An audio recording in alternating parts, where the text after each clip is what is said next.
भजन संहिता 98 इन वचनों को हम पढ़ेंगे और परमेश्वर के अद्भुत वचन के द्वारा हम प्रभु की स्तुति करेंगे।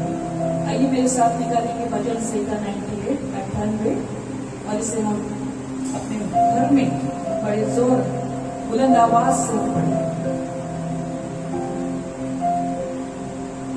यहोवा के लिए नया गीत गाओ, क्योंकि उसने आश्चर्य कर्म किए हैं। उसके दाहिने हाथ और पवित्र भुजा ने उसके लिए उद्धार किया। यहोवा ने अपना किया हुआ उद्धार प्रकाशित किया। उसने अन्य जाति की दृष्टि में अपनी धार्मिकता प्रकट किया है। उसने इस्राएल के घराने पर की अपनी करुणा और सच्चाई की स्तुति और पृथ्वी के सब दूर दूर देशों ने हमारे परमेश्वर का किया हुआ उद्धार देखा है। ये सारी पृथ्वी के लोगों यहोवा का जय जयकार करो, उत्साहपूर्वक जय जयकार करो और भजन गाओ। बीना बजाकर यहोवा का भजन गाओ, बीना बजाकर भजन का स्वर सुनाओ। तुरैया और नरसिंगे फूंक फूंक कर यहोवा राजा का जय जयकार करो। समुद्र और उसमें की सब वस्तुएं गरज उठे और जगत और उसके निवासी महाशब्द करे। नदियां ताली बजा, पहाड़ मिलकर जय जयकार करे। यह यहोवा के सामने हो, क्योंकि वह पृथ्वी का न्याय करने को आने वाला है। वह धर्म से जगत का और सच्चाई से देश देश के लोगों का न्याय करेगा। हालेलुया। आज की सुबह परमेश्वर का वचन कह रहा है कि यहोवा के लिए एक नए गीत को गाना है और उसकी स्तुति, उसकी महिमा करना है, क्योंकि हर दिन हमारा परमेश्वर हमें नया दिन देता है। और इसलिए परमेश्वर इतना चाहता है कि हम पुरानी किसी की आराधना ना करें, लेकिन हर दिन हम हमारे परमेश्वर के लिए आत्मा में अपने शब्दों के द्वारा नए गीतों को बनाकर हम उसकी महिमा के उसकी आराधना करें। हालेलुया। और इसलिए परमेश्वर का वचन कह रहा है कि कैसे आराधना करो, महाशब्द ऊंची आवाज के द्वारा परमेश्वर के नाम को ऊंचा उठाओ। तुरैया बजाकर, बीना बजाकर, ताली बजाकर, अपनी आवाजों को उठाकर, नाचकर, कूदकर, गाकर हम परमेश्वर के नाम को ऊंचा उठाएं। प्रभु की इच्छा है ये सारे पृथ्वी के लोगों क्या करो, यहोवा का जय जयकार करो। और जो कुछ भी आप करते हैं वो किसके सामने हो, हमारा यहोवा प्रभु, राजाओं का राजा, प्रभुओं का प्रभु, उसके सामने हमारी स्तुति प्रस्तुत किए जाए। हालेलुया। और क्यों? क्योंकि हमारा परमेश्वर देश देश का लोगों का न्याय करने वाला है और हमारा न्याय तो ऑलरेडी हो चुका है। और इसलिए किसी बात की हम चिंता न करें, केवल प्रभु के उपस्थिति में उसके आंगनों में हम प्रवेश करें, आनंद के साथ जय जयकार करें, अपने आप को आराधना में अपनी जीवनों को बलिदान करते हुए, स्तुति का बलिदान, धन्यवाद का बलिदान। अकेला कभी न छोड़ेगा, न छोड़ेगा, न छोड़ेगा, न छोड़ेगा।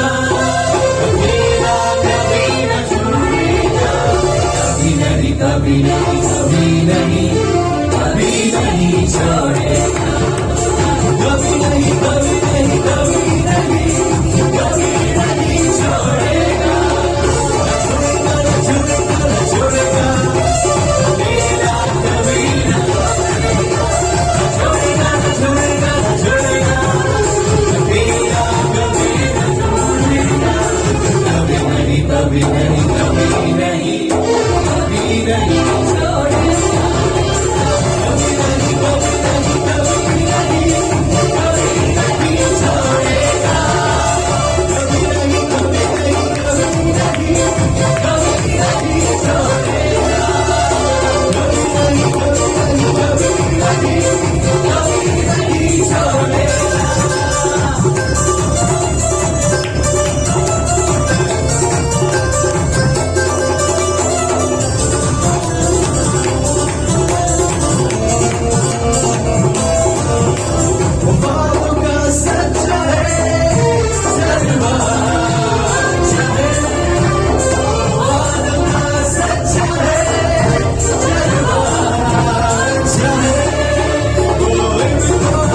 हम तुझे महिमा और आदर देते हैं। तू इस स्तुति और महिमा की योग्य है। हम तेरी बढ़ाई करते हैं कि तू हमारी स्तुति में विराजमान है। हालेलुया, हालेलुया, धन्यवाद, धन्यवाद। उसके अद्भुत शांति को, उसके अद्भुत छुटकारे को, उद्धार के आनंद को पकड़ने को, किसी भी बात से हम निराश ना हो। कहे मुझे निराशा की आत्मा नहीं, लेकिन सामर्थ और जय की आत्मा। तेरी गला करता हूँ तुझको ही बुलाता हूँ, मेरी आवाज सुन ले तू, मेरी आवाज सुन ले तू।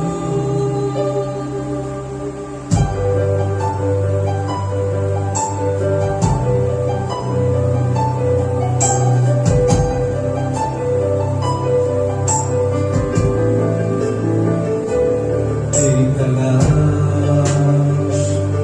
करता हूँ, तेरी तलाश करता हूँ, तुझको ही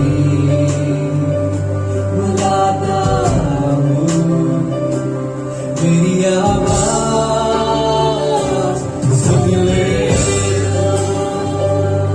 मेरी आवाज सुन ले।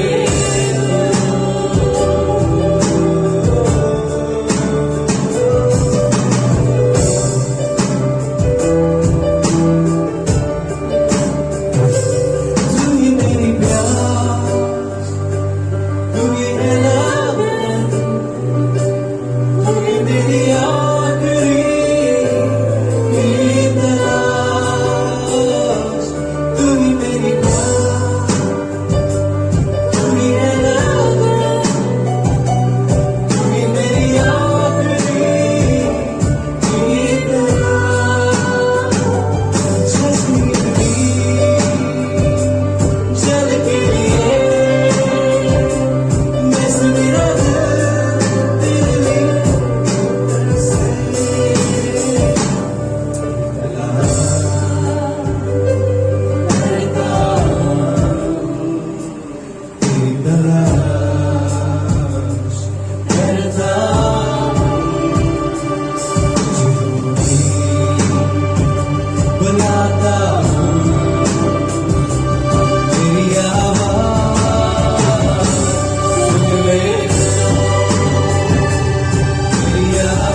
कहना यह है कि प्रभु जानकर, क्या आपने वास्तव में प्रभु के यीशु मसीह की प्रभुत्वता को तुमने क्या ग्रहण किया है?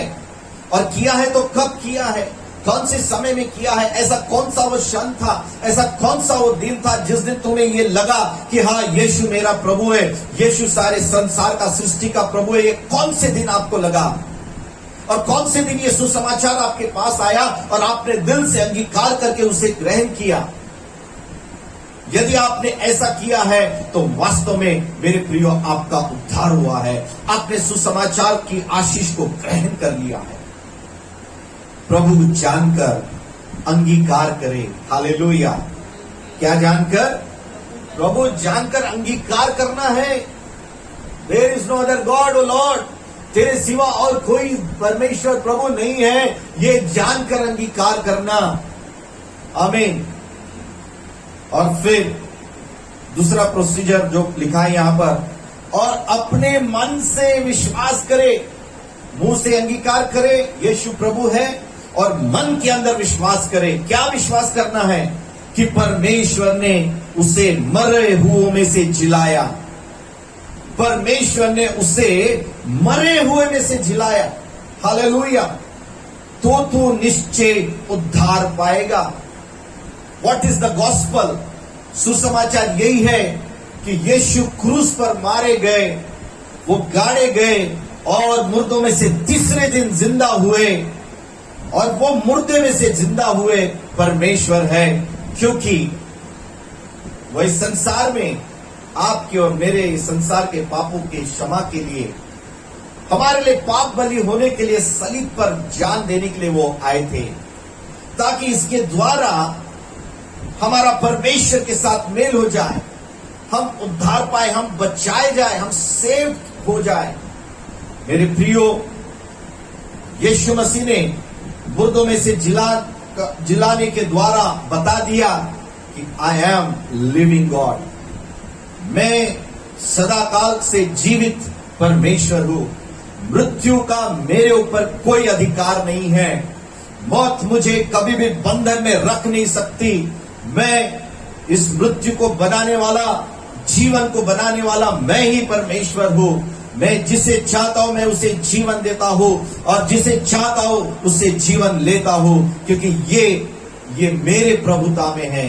ये मैं सर्वशक्तिमान अल शद्दाई परमेश्वर हूं। हालेलुया। मैं सारे भूमंडल का परमेश्वर हूं, और इसलिए मृत्यु में से जी उठकर मैंने इस बात को तुम पर प्रमाणित कर दिया है। इस बात का प्रकाशन तुम तक आ चुका है, और यही गॉस्पल है कि इस पर जिस दिन आप विश्वास करते हैं मेरे प्रियो, उस दिन आप बच जाते हैं। उस आने वाले उस दंड से, उस आने वाले उस नरक से, उस आने वाले भयंकर उस सताव से, पीड़ा से तुम आजाद हो जाते हैं, क्योंकि यीशु मसीह आपके और मेरे बदले में उसने वह दंड को ले लिया है। इसलिए प्रभु यीशु मसीह का प्रेम एक तरफ दिखता है, एक तरफ उसकी प्रभुता दिखती है, एक तरफ उसकी महिमा दिखती है। आमीन। सो यीशु मसीह आपके और मेरे लिए, संसार के लिए, उद्धार के लिए उसने सभी प्रकार के रोल उसने अदा किए। हालेलुया। वो हमारे लिए मेमना बना, वो हमारे लिए मनुष्य बना, वो पुत्र बना किसी का। हालेलुया। वो किसी का भाई बना। हालेलुया। वो किसी का दोस्त बना। आमीन। वो भविष्यवक्ता बना, वो हाई प्रीस्ट बना। आमीन। वो मुर्दों में से जी उठने का पहले वो मृत्यु का स्वाद उसने चख लिया, शारीरिक मृत्यु को उसने वहां पर हमारे लिए सह लिया। आमीन। उसने सारी निंदा को ले लिया। बाइबल बताती है वो श्रापित हो गया, उसने श्राप का अनुभव लिया। वो हमारे लिए गरीब हो गया, उसने गरीबी का अनुभव लिया। आमीन। हालेलुया। एवरीथिंग, सब कुछ उसके ऊपर डाल दिया। बाइबल कहती है यशायाह की 53 अध्याय में कि सारा बोझ उसके ऊपर डाल दिया गया, उसको भ्रष्ट किया गया, उसको कुचला गया। उसका चेहरा इतना छिन्न विचिन्न हो गया था कि वह मनुष्य के जैसा दिखता भी नहीं था, यानी मनुष्य का रूप खत्म हो गया था उसके अंदर में। उसका बाहर का स्वरूप आप जस्ट एक लोथ, एक जस्ट शरीर, ऐसा देह लहूलुहान, भ्रष्ट किया हुआ, पूरा कुचला हुआ, आप उसे देख सकते, वो सब बन गया। हालेलुया। ऐसी कोई भी बात नहीं रखा परमेश्वर ने, यीशु मसीह ने, कि वो आपको और मुझे करना पड़ेगा। आपके और मेरे लिए कुछ भी रख नहीं छोड़ा। इसीलिए इसे हम सुसमाचार कहते हैं कि आपके बचाए जाने के लिए, आपके उद्धार के लिए, आपको जीवन मिलने के लिए, आपको स्वर्ग राज्य का वारिस होने के लिए, आपको इस संसार के उस अंधकार से छुड़ाने के लिए परमेश्वर ने आपके लिए कुछ भी नहीं रख छोड़ा। कि आप उसकी सेवा करेंगे तो बचाए जाएंगे, ऐसा नहीं है। आप प्रार्थना करेंगे तो बचाए जाएंगे, ऐसा नहीं है। आप पूरी बाइबल पढ़ते हो, रोज पढ़ते हो, 10 बार पढ़ते हो, 100 बार तुमने पढ़ लिए, इसलिए तुम बचाए जाएंगे, ऐसा नहीं है।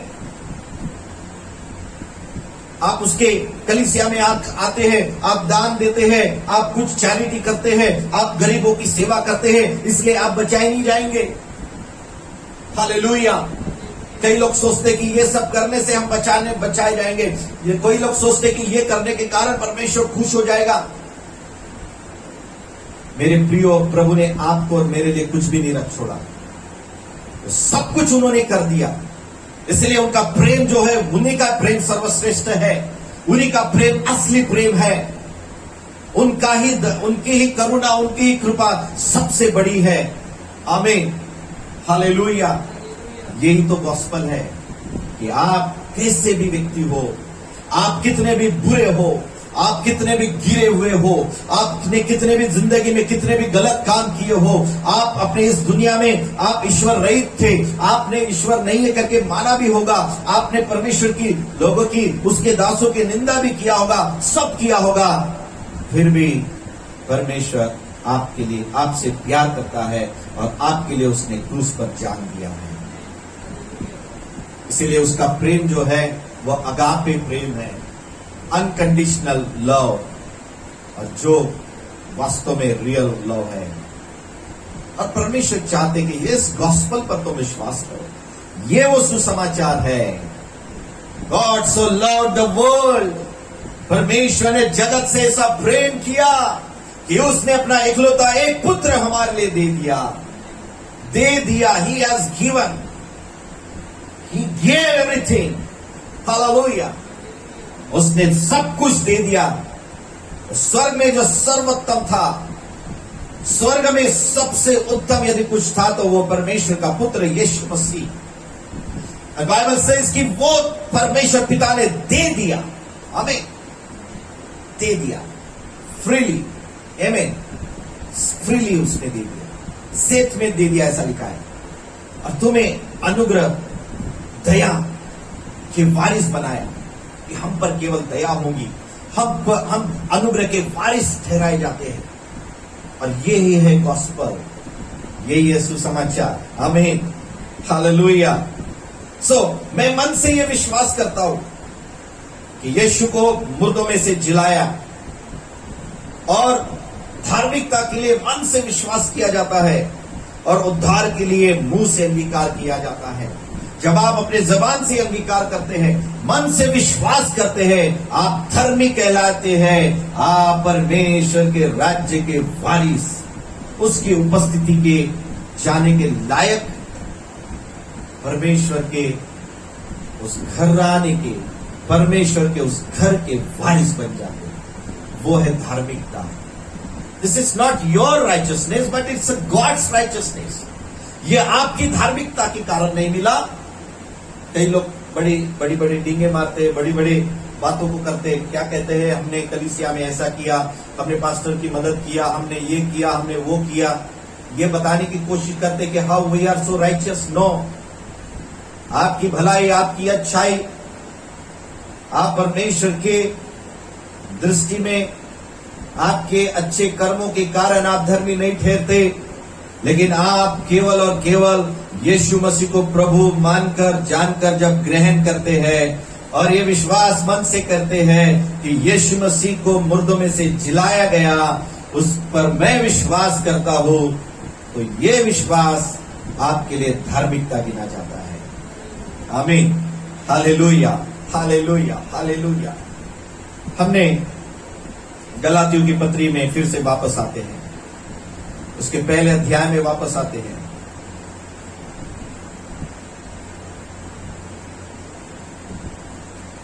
उसके पहले अध्याय के 6 वचन से प्रेरित पौलुस इस प्रकार से कहते हैं, मुझे आश्चर्य होता है कि जिसने तुम्हें मसीह के अनुग्रह में बुलाया उससे तुम इतनी जल्दी फिरकर और ही प्रकार के सुसमाचार की ओर झुकने लगे, परंतु वह दूसरा सुसमाचार है ही नहीं। पर बात यह है कि कितने ऐसे हैं जो तुम्हें घबरा देते हैं और मसीह के सुसमाचार को बिगाड़ना चाहते हैं।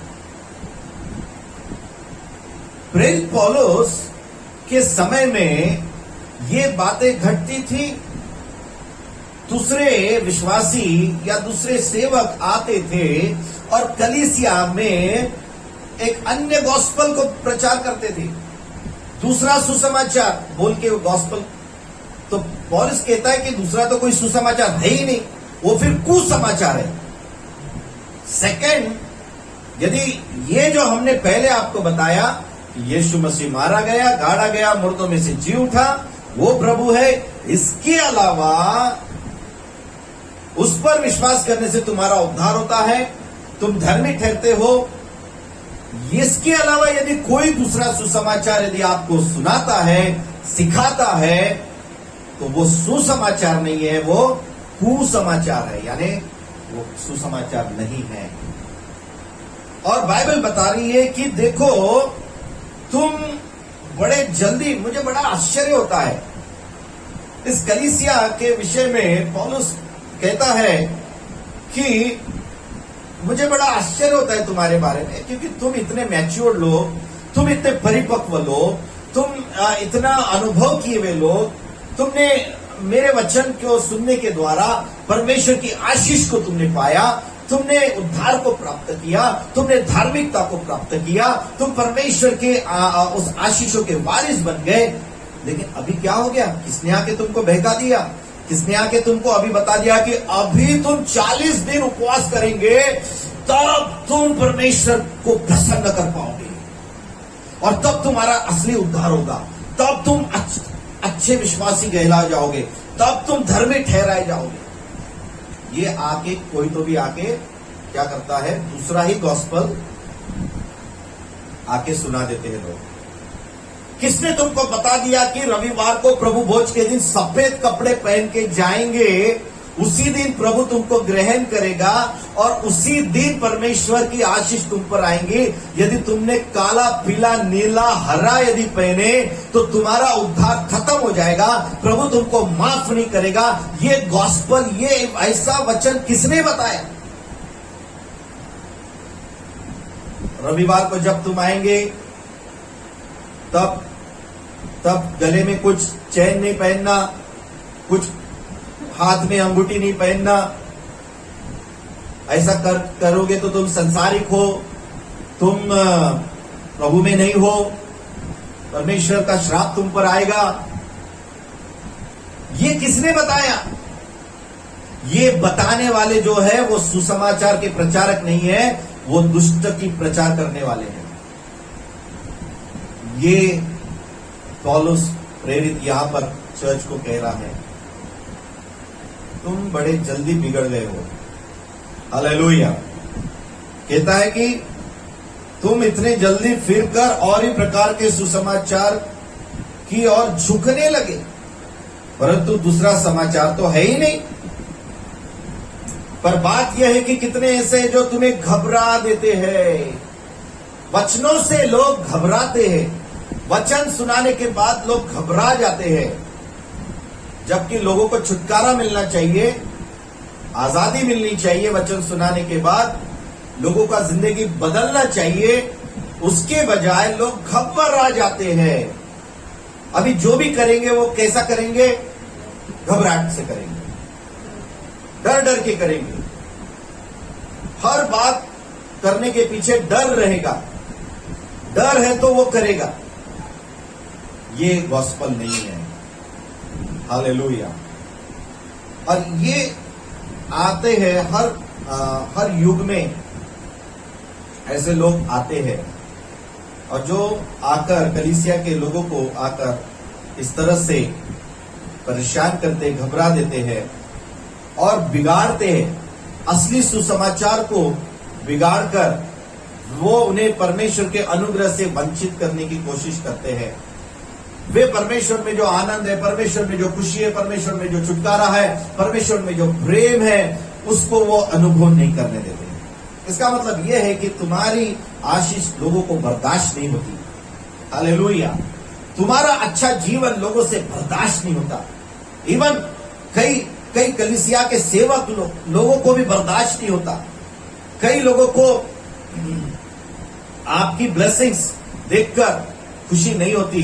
वो आकर ऐसा कुछ बोलेंगे, वो आकर ऐसा कुछ डालेंगे कि जिससे आपको ऐसा लगेगा कि अभी आप तो नरक नहीं जाने वाले। और फिर आप भी बोलते ठीक है बाबा, मैं तो बुरा करता नहीं, मैं तो अच्छा करता, लेकिन तुम मुझे इस प्रकार से बोलते हो तो ठीक है बाबा, मैं नरक में, ठीक है। क्या करेगा वो इंसान? हालेलुया।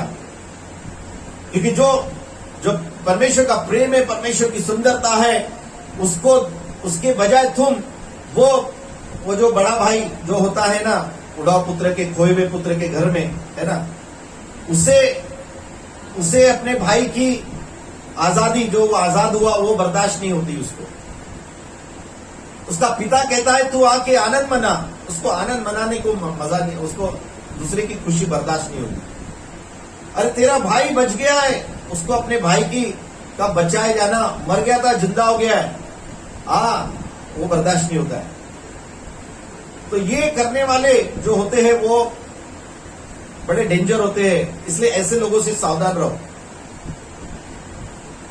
और जो सुसमाचार आपने पहले सुना, जिस दिन आपको पहली बार वचन सुना, आपने परमेश्वर के प्रेम को, आप क्रिसमस के समय आए थे, हो सकता है कि किसी ने आपको आपके तकलीफ के समय आकर प्रभु के प्रेम को आप बांटा होगा, और उस दिन आप कैसे खुश थे, उस दिन कितना अच्छा आपको लगा था, आप कितना अच्छा महसूस कर रहे थे, आप कितना सुंदर रीति से गीत गा रहे थे, आप उस दिन डांस कर रहे थे, आप उस दिन चंगाई को आपने देखा, और उसके बाद आपका मन हुआ कि ओ वाओ, मैं तो परमेश्वर के साथ चलूंगा, मैं तो उसके साथ संगति करूंगा। ओ पास्टर, कब संडे हमको मिलना है, ओ कब हमको चिखलदरा कैंप जाना है, और कौन से मीटिंग में हमको जाना है। और तुम तो बिल्कुल धुन लगाए थे, तुम तो बिल्कुल आनंद मनाते हुए प्रभु के घर को चलो करके बड़े रीति से खुशी के साथ आगे बढ़ते थे, और अन्य भाषा बोलते थे, प्रार्थना करते थे, बपतिस्मा लेने के लिए तैयार रहते थे, और सुसमाचार बताने के लिए हमेशा बिल्कुल आनंद से भरे हुए थे। हर बात से आप बिल्कुल उत्साहित रहते थे। लेकिन अचानक क्या हो गया? किसने तुम्हें मोह लिया? किसने तुम्हें बिगड़ा दिया? किसने तुम्हें घबरा दिया? जब आप असली सुसमाचार को छोड़कर आप नकली सुसमाचार पर यदि उसकी ओर झुकाव करते हैं, तो आपके अंदर का जो पीस है, जो मसीह के अनुग्रह से, उसके दया से मिला है, कहीं ना कहीं आप उसे खोना शुरू करते हैं। इसलिए परमेश्वर के प्रेम और उसके सुसमाचार को हमेशा बनाए रखे, बने रहे उसमें। पौलुस आगे कहते हैं कि देखो, जो सुसमाचार मुझे मिला है वो प्रकाशन से मिला है, और उसे चेक करने के लिए मैं गया। बाइबल या वो कहते हैं, आगे मैं पढ़ता हूं,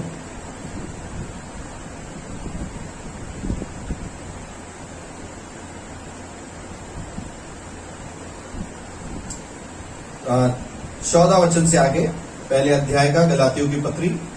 अपने बहुत से जाति वालों से जो मेरी अवस्था के थे, यहूदी मत में अधिक बढ़ता जाता था, और अपने बाप दादों की परंपराओं के लिए बहुत ही उत्साहित था। पौलुस ये पुराना जीवन के बारे में बता रहा है, जो वो मसीह में नहीं था, परंतु परमेश्वर की, जिसने मेरी माता के गर्भ ही से मुझे ठहराया और अपने अनुग्रह से बुला लिया, जब इच्छा हुई कि मुझ में अपने पुत्र को प्रकट करे, कि मैं अन्य जातियों में उसका सुसमाचार सुनाऊं, तो न मैंने मांस और लहू से सलाह ली, और न यरूशलेम को उनके पास गया जो मुझसे पहले प्रेरित थे, पर तुरंत अरब को चला गया, और फिर वहां से दमिश्क को लौट आया।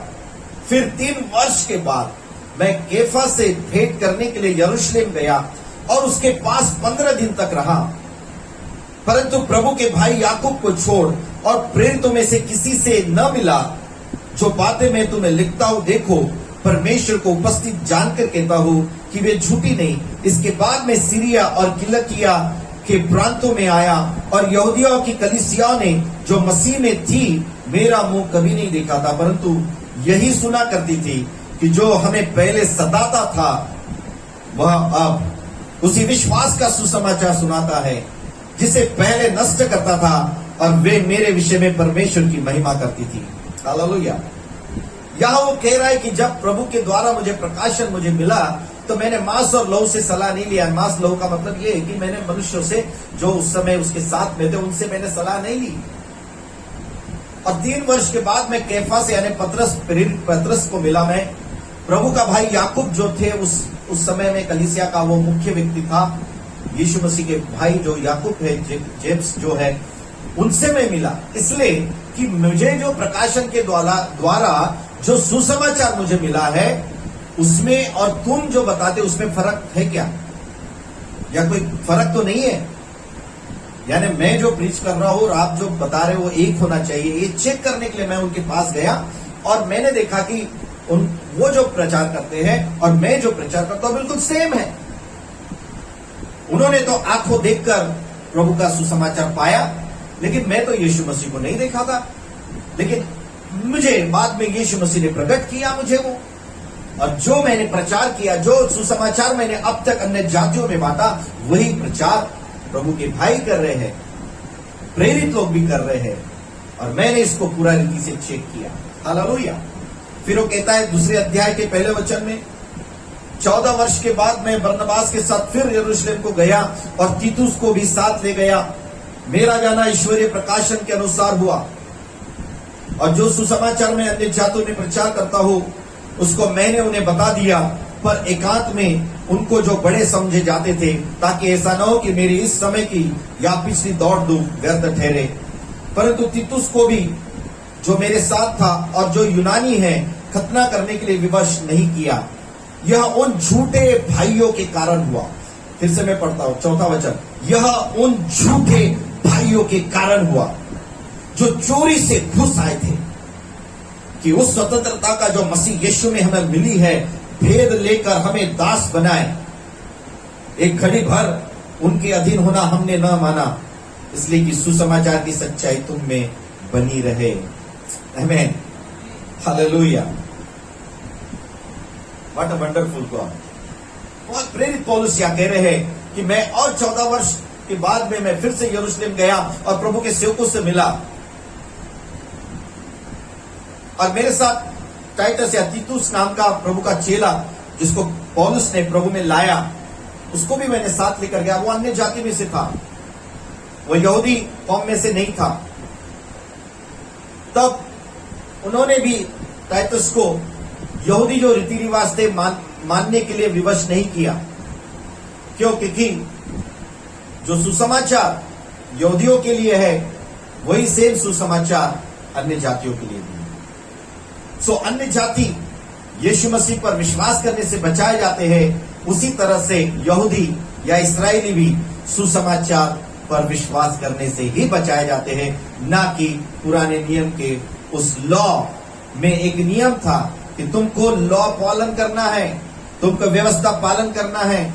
और यहूदी रीति के अनुसार हर व्यक्ति जो इस्राएली बनता था उसका बचपन में जब वो छोटा बच्चा रहता है 8 दिन का उसको खतना किया जाता है। उस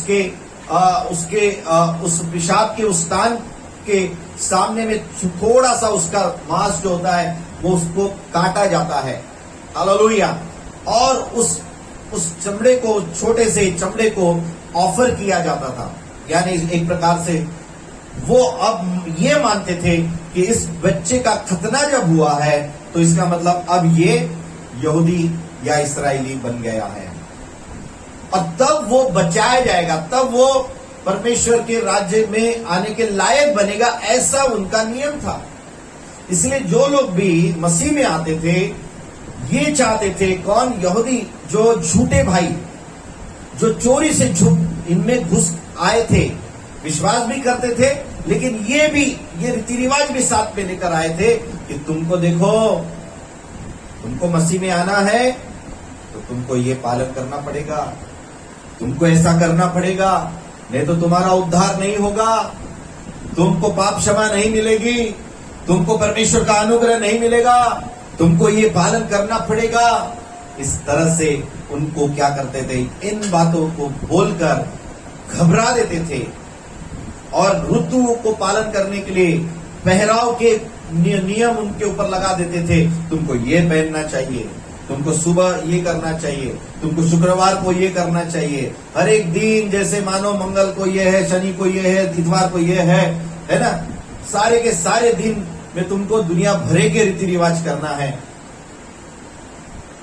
इस तरह से आकर एक अच्छे विश्वासियों को भी सुसमाचार के द्वारा जो बचाए गए, उनको ये क्या करते थे, बहकाने की कोशिश करते थे। और पौलुस और उसके साथियों को भी इन्होंने कोशिश किया कि इनको अपने घेर में ले, इनके ऊपर हम प्रभुता करें, हम राज करें। और ये चोरी छुपे से घुसकर आया, ऐसा बाइबल कहती है। लेकिन पौलुस ने कहा कि हमने इन दुष्ट लोगों की जरा भी, इन झूठे लोगों की जरा भी हमने प्रभुता को, उनके लीडरशिप को हमने ग्रहण नहीं किया, क्योंकि हमें जो मिला वो प्रभु की ओर से मिला। और हमने इस बात का चेक हमने प्रेरित पीटर से भी किया, प्रभु के भाई याकूब से भी किया, जो उस समय के कलीसिया के मुख्य स्तंभ थे। इसलिए बाकी लोगों से हमको कोई लेना नहीं देना नहीं था, जो आकर इस प्रकार से सुसमाचार को बिगाड़ रहे थे। Hallelujah, hallelujah, praise God. तो सुसमाचार में और क्या होता है, हम गलातियों की पत्री में उसके दूसरे अध्याय के 20 वचन को पढ़ेंगे। मैं मसीह के साथ क्रूस पर चढ़ाया गया हूं, अब मैं जीवित न रहा, पर मसीह मुझ में जीवित है। और अब मैं शरीर में अब जो जीवित हूं, तो केवल उस विश्वास से जीवित हूं जो परमेश्वर के पुत्र पर है, जिसने मुझसे प्रेम किया और मेरे लिए अपने आप को दे दिया। आमीन। This is the actual procedure. कि जैसे मैंने पहले कहा, आपको मुंह से अंगीकार करना है प्रभु जानकर यीशु मसीह को, फिर मन में विश्वास करके ये कहना है कि यीशु मसीह को परमेश्वर पिता ने मुर्दों में से जिलाया, ये मन से विश्वास करना है। अभी हमें इस विश्वास से हमें क्या परिणाम हो, क्या एक्चुअल अभी ये प्रेजेंट स्थिति में हमारा एक्चुअल में क्या होता है। ओके, तो यहां पर बड़ा स्पष्ट यह लिखा है कि मैं मसीह के साथ क्रूस पर चढ़ाया गया हूं। अभी मुझे बताइए, आप में से कितने लोग क्रूस पर चढ़ाए गए वास्तव में, रियल में? हमारा किसी का शरीर क्रूस पर नहीं चढ़ाया गया, केवल एक ही, यीशु मसीह का। आमीन। केवल यीशु मसीह का ही क्रूस पर शरीर चढ़ाया गया। लेकिन बाइबल यह क्या कह रही है कि मैं, यानी यू एंड मी, जो यीशु मसीह पर विश्वास करते हैं, अंगीकार करते हैं, मन में विश्वास करते हैं, उनके लिए कहा जा रहा है कि मैं मसीह के साथ क्रूस पर चढ़ाया गया। अब मैं तो उस समय पैदा नहीं हुआ, और ना ही हम में से जितने भी लोग मसीह में आते वे क्रूस पर चढ़ाए जाते, कोई भी नहीं। फिर ये कैसा है? ये विश्वास से, ये सुसमाचार जो है, इस सुसमाचार पर तुम्हें यह विश्वास करना है कि मैं भी यीशु मसीह के साथ क्रूस पर चढ़ाया गया हूं। आमीन। और ये विश्वास के साथ हो रहा है, मुंह से अंगीकार आप कर रहे हैं और मन में विश्वास कर रहे हैं कि यीशु मेरे बदले में क्रूस पर चढ़ाए गए। मुझे उस सलीब पर चढ़ाया जाना था, लेकिन यीशु मेरे बदले में चले गए, इसीलिए मैं भी विश्वास के साथ उसके साथ चढ़ाया गया। आमीन, हालेलुया, आमीन। ये गॉस्पल में ये एक स्टेप है, सुसमाचार में ये हमारे साथ में होता है। आपको ये मानना है कि अब मैं चढ़ाया गया हूं। और बपतिस्मा जब हम लेते हैं, विश्वास पहले हम करते हैं और उसके बाद बपतिस्मा लेते हैं डूब कर, और फिर हम उसमें से बाहर आते हैं पानी में से, इस बात का को दर्शाते हैं कि यस, यीशु जैसे मुर्दों में से जी उठा, वैसे मैं भी मुर्दों में से जी उठाओ। इस बात का सिंबॉलिक रीति से हम बपतिस्मा में ऐसा करते हैं। और हमारा क्या होता है वहां पर, हमारा वहां पर हम भी मसीह के साथ जिलाए जाते हैं। अभी दूसरी बात, अब मैं जीवित न रहा, और मैं तो जीवित दिख रहा हूं, और लेकिन पौलुस कहता है कि अब मैं जीवित नहीं रहा। फिर ये कौन से जीवित रहने के बारे में कह रहा है? पर मसीह मुझ में जीवित है। Who is now living? Jesus, not me. तो अभी मैं यदि कहता हूं कि मैं जी रहा हूं, तो आप वास्तव में रियल गॉस्पल में नहीं चल रहे। मैं, मेरा घर, मेरा परिवार, मेरे लोग, मेरा देश, मैं, सब मैं। You are dead. बाइबल कहती है कि you are dead with Christ. तुम्हें भी क्रूस पर लटकाया गया है, तुम्हें भी चढ़ाया गया है, but you are no longer live. फिर हम जीवित नहीं रहे क्योंकि हम क्रूस पर चढ़ाए गए, बट ये विश्वास के साथ है। ये लिटरली हमारा बॉडी चढ़ाया नहीं गया, बट हम विश्वास से कह रहे हैं। सेकंड, दूसरी बात, मसीह मुझ में जीवित है। इसका मतलब यह है कि अभी जो भी कार्य या जो भी हमारे जीवन में घटता है, विश्वास के साथ ये हम कहना चाहिए कि अब मुझ में यीशु मसीह जीवित है, तो मैं जीवित नहीं रहता हूं। यीशु यदि आप में जीवित रहता है तो यीशु का जीवन आप में रहेगा, यीशु मसीह की शांति आप में रहेगी, यीशु मसीह की चंगाई आपके अंदर रहेंगी, यीशु मसीह के आश्चर्य कर्म आपके अंदर रहेंगे, यीशु मसीह के वो प्रेम आपके अंदर रहेगा। यीशु मसीह जैसा पिता के साथ एक था, वैसे आप भी उसके साथ एक बने रहेंगे। So everything which is in Christ Jesus now, it is also with you, because you are no longer living, but you are dead in Christ, but Christ is living inside you. Amen. यीशु मसीह तुम में जीवित है अभी, and that's why we need to believe in this gospel that Jesus lives inside me, और वो मुझ में जीवित है, मैं उसमें जीवित और वो मुझ में जीवित है। आमीन, हालेलुया। और क्या आगे में लिखता है, और मैं मसीह और मैं शरीर में अब जो जीवित हो। अभी वो कह रहा है शरीर जो हमारा है ना, हमारा शरीर अभी जो जीवित है, तो केवल उस विश्वास से जीवित हो जो परमेश्वर के पुत्र पर है, जिसने मुझसे प्रेम किया और मेरे लिए अपने आप को दे दिया। बॉडीली जो मैं जीवित हूं, मैं उस विश्वास से जीवित हूं जो परमेश्वर के पुत्र पर है। What you believe? मैं विश्वास क्या करता हूं कि परमेश्वर का पुत्र यीशु मसीह है और वो मुझ में जीवित है। मैं क्रूस पर उसके साथ मैं भी चढ़ाया गया हूं। अब मेरे बॉडी में, अब मेरे शरीर में मैं नहीं रहता हूं जीवित, लेकिन यीशु जीवित रहता है। Hallelujah. This is the real gospel. This is the real gospel. आमीन। आज के इस सुबह के समय मेरे प्रियो, आपको रियल गॉस्पल समझना बहुत जरूरी है। Hallelujah. What is real gospel? Yeshu Masih मुझ में जीवित है। मैं अभी जीवित नहीं रहा। अब मैं जो शरीर में जीवित हूं, तो मैं केवल विश्वास से जीवित हूं। यीशु मसीह मेरे अंदर जीता है। Every day we need to say that Jesus is living inside me. That means that everything, the fullness of Jesus is inside me. And we need to practice. हमें हमारे इस विश्वास को प्रतिदिन इसका प्रैक्टिस करने की जरूरत है। तब हम वास्तव में सुसमाचार की जो ब्लेसिंग्स है उसको प्रतिदिन हम एक्सपीरियंस कर पाएंगे। नहीं तो हम भी इन लोगों के जैसे, शुरुआत तो अच्छी हुई लेकिन बाद में अभी फंस गए। अभी ऐसे फंस गए हैं कि अभी बाइबल पढ़ना इतना, यानी क्या कहते हैं उसको, बहुत बोरिंग होता है कई लोगों को। कलीसिया में जाना अभी एक टेंशन लगता है।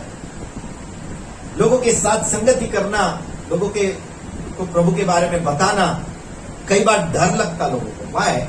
Because they are not believing, they are not stable in their belief, कि वो अपने विश्वास में स्थिर नहीं है कि अब मसीह में जीता है। हालेलुया। जब ये वो विश्वास करते हुए चलते हैं, सुसमाचार पर कंटिन्यूस विश्वास करते हुए चलना है, Jesus Christ lives in me.